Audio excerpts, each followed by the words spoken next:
Assalamualaikum warahmatullahi wabarakatuh. Selamat siang semuanya. Salam sehat, bahagia, semangat semuanya.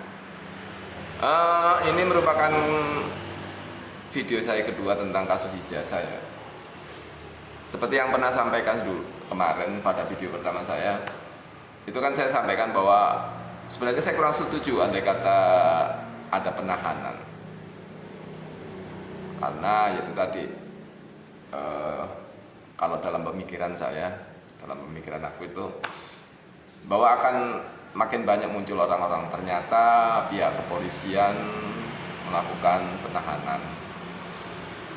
Tapi kembali saya bersyukur juga, walaupun pihak kejaksaan akhirnya membebaskan mereka.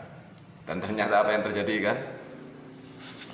Mereka masih melakukan hal-hal yang menurut aku pribadi itu masih bersifat provokatif ya.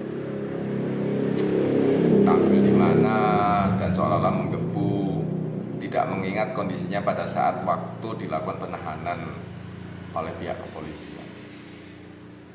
Dan di situ pun akhirnya muncul pada saat tidak dilakukan penahanan itu kan akhirnya muncul tuh seorang ketua partai yang notabene kembali mempertanyakan kenapa tidak ditunjukkan ijazah.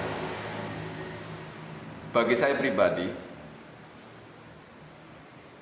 kan hal-hal seperti itu tidak bisa kita tunjukkan semena-mena kepada setiap saat dan tidak ada apa sih kepentingannya identitasnya. Tapi bagi pihak yang ya kembali lagi ya orang-orang pintar, politikus-politikus yang bagi saya itu mereka tidak seorang politikus yang benar, mereka itu seorang poli yang bermain, yang seorang tikus yang bermain poli gitu. Jadi akhirnya ya timbul seperti itu, tidak menyadari bahwa apakah benar andai kata secara pribadi mereka saya tanyakan mana sih ijazahmu, tanpa melihat itu saya siapa gitu, terus mereka dengan mudahnya menunjukkan ijazah, kan tidak seperti itu. Tapi kembali dengan adanya pembebasan dari pihak kejaksaan, akhirnya muncul kan statement dari pihak mereka sendiri, adanya bahkan sampai 70 orang mantan-mantan pejabat atau baik itu dari pihak aparat maupun sipil. Akhirnya terlihat makin banyak orang-orang yang nongol, yang menurut saya pribadi mereka makin menunjukkan ya sesuatu yang bagi saya ya patut dipertanyakan. Mereka bisa menjabat, menduduki pangkat ataupun kedudukan setinggi itu, kinerja mereka seperti apa. Apalagi mereka merasa bahwa saya tidak dihargain sebagai senior atau apapun. Kalau menurut saya pribadi, apa sih arti kata senior, apa arti junior? Ya enggak. Sementara dunia ini selalu bergerak, ada hal-hal baru yang belum tentu kita yang pada saat kita menjabat, pada saat kita di posisi itu hal itu terjadi.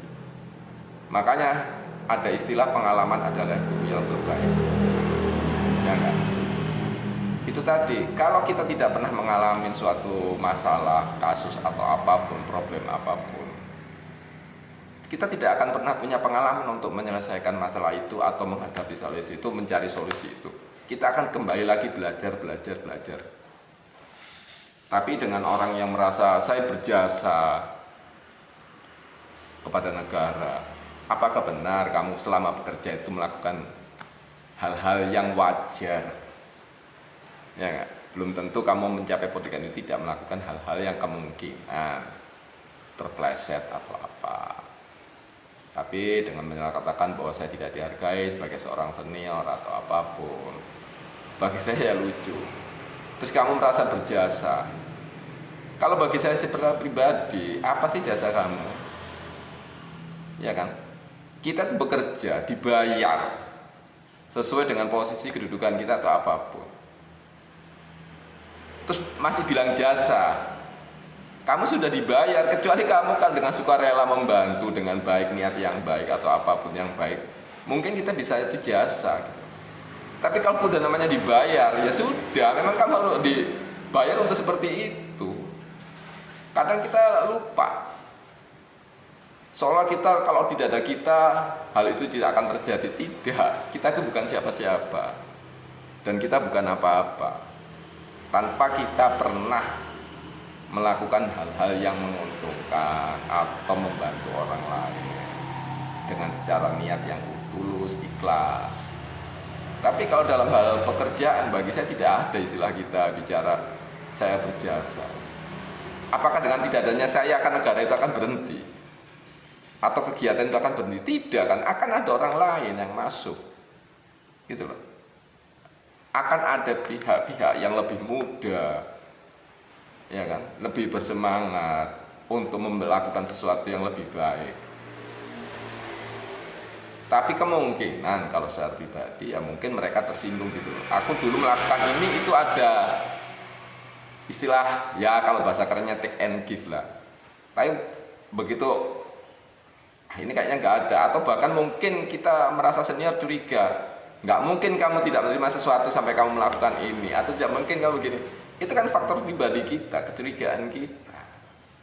Karena kemungkinan kita melakukan hal sama, jadi kita akan mencurigai orang lain. Nah, semoga dengan berita terakhir yang saya dengar